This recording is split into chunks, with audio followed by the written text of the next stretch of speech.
Salut à tous, donc aujourd'hui on se retrouve pour une toute nouvelle vidéo. Donc aujourd'hui je vais vous montrer comment je suis passé de 1h29 à 1h16 sur semi-marathon en seulement 1 an et demi de course à pied. Donc dans cette vidéo je vais vous montrer un peu comment j'ai fait évoluer mon volume durant toute cette période, les types de séances qui m'ont permis de m'améliorer. Je vais parler un peu aussi de récupération et d'alimentation pour on va dire optimiser sa progression en course à pied. Sachant que mon record aussi sur 10 km il est de 33 minutes et 52 secondes à l'heure actuelle que j'ai fait aux 10 km des Champs-Élysées.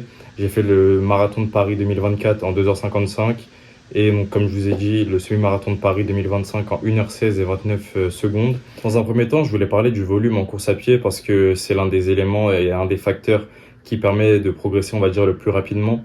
Lorsque j'ai commencé la course à pied, je faisais aux alentours de 30 km par semaine. Donc c'était divisé en trois séances par semaine. Mais honnêtement, mon plan n'était pas vraiment structuré et je faisais, on va dire, des séances un peu au hasard. Et je ne savais pas pourquoi je les faisais. Mais au fil du temps, forcément, en progressant et en prenant un peu d'expérience, je commençais à comprendre de plus en plus quelles étaient les séances qui permettaient de progresser vers mon objectif. Et donc c'est pour ça que j'ai progressivement augmenté mon volume. Je suis passé au début à 45, 50, 55 km par semaine.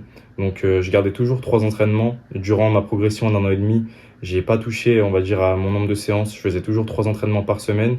Mais j'essayais, on va dire, d'augmenter l'intensité à chaque fois dans chaque entraînement. Et c'est vraiment, on va dire, cette constance-là au fil des mois qui m'a permis de vraiment progresser. Comme quoi, il n'y a pas besoin forcément de courir 6 ou 7 fois par semaine pour vraiment faire une belle progression. Le plus important, c'est d'être constant et de, on va dire, savoir faire les bonnes séances et de se donner, on va dire, au maximum de nos capacités sans aller trop loin non plus dans chaque entraînement. Concernant les séances que je faisais et l'organisation que je faisais dans ma semaine, je faisais une séance de longue distance, donc pour travailler, on va dire, tout ce qui est endurance, pour un semi-marathon. Je faisais également une séance de VMA, donc là c'était pour améliorer ma vitesse, mon économie de course et ma capacité à tenir des efforts intenses. Je faisais également une séance de tempo, donc là en général je la faisais le dimanche.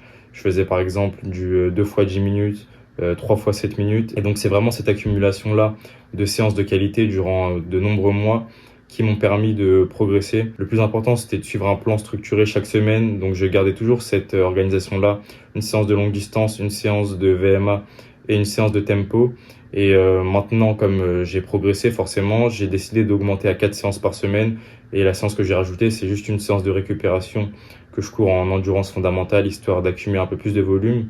Mais ce que je veux dire par là, c'est que vaut mieux avoir un plan d'entraînement bien structuré avec seulement, par exemple, 3 séances que, on va dire, courir 6 à 7 fois, mais avec des séances où on ne sait pas vraiment pourquoi on le fait. Il n'y a pas besoin de courir autant pour faire une belle progression. Ce que je voulais dire aussi par rapport aux séances, ce que j'ai changé un peu par rapport à quand j'ai commencé la course à pied, c'est que je me donnais vraiment beaucoup trop à fond à chaque séance, alors que l'idée maintenant, c'est vraiment de donner l'effort, on va dire, le plus optimal selon ma forme du jour, parce que l'idée, c'est pas de se donner à fond durant une seule séance, mais c'est de réussir à accumuler le volume durant plusieurs mois. Là, en l'occurrence, pendant plus d'un an et demi, j'ai réussi à accumuler au minimum 50 km par semaine sans me blesser et sans, on va dire, faire de pause. Et c'est vraiment, je pense, ça qui a été le facteur qui m'a permis de progresser plutôt que de se donner de manière trop intense et de se blesser, donc de brider sa progression. Parce que le plus important, forcément, c'est comme dans tout, c'est la longévité et c'est de durer le plus longtemps possible. Une autre chose, selon moi, qui est très importante pour optimiser sa progression en course à pied, c'est la récupération. Et personnellement, je place la récupération vraiment limite comme aussi importante que l'entraînement. Parce que en optimisant sa récupération, on va pouvoir enchaîner les grosses séances sans pépin physique, comme je vous l'ai dit juste avant. Donc au niveau de ma récupération, les jours où je cours pas, je fais au moins 10 minutes d'étirement. Donc j'étire les quadriceps, les ischios, les mollets, vraiment tous les muscles du bas du corps. Et j'ai également investi dans plusieurs appareils qui me permettent de récupérer, comme un pistolet de massage ou des bottes de pressothérapie. Et c'est vraiment des investissements qui peuvent paraître un peu, on va dire, chers sur le moment. Mais si on veut vraiment prendre sa progression au sérieux et qu'on a vraiment envie d'optimiser son potentiel, investir dans des équipements comme ça ou juste prendre soin de sa récupération, c'est un outil qui vous permettra de progresser plus rapidement. Parce que par rapport à une personne qui s'entraîne à volume égal et une personne qui s'entraîne avec le même volume mais qui optimise sa récupération, donc qui fait des étirements, qui utilise un pistolet de massage ou des choses de ce style-là, c'est la personne qui optimise sa récupération qui aura une meilleure progression parce qu'elle pourra mieux encaisser les séances de qualité. Je voulais terminer par l'alimentation, qui est selon moi l'une des choses aussi les plus importantes. Donc c'est d'avoir une alimentation qui est selon ses besoins, donc de manger assez de calories. Si comptez vos calories, ça peut vous aider à mieux progresser. Je vous le conseille fortement. Personnellement, je compte mes calories aussi pour un aspect esthétique, parce qu'avec la musculation, j'essaie de maintenir une certaine composition corporelle, ainsi que d'avoir un mode de vie assez actif. Donc les jours où je cours pas, j'essaie de maintenir une bonne activité, donc de marcher. Et c'est vraiment tout ce mode de vie-là, donc avec l'optimisation de la récupération, le fait de bien s'alimenter et le fait de bien s'entraîner, qui vous permettra ensuite sur le long terme de pouvoir progresser plus rapidement. Et par rapport à mes prochaines courses, donc je vais participer aux 10 km du Panthéon début mai, ainsi qu'aux 10 km Adidas début juin.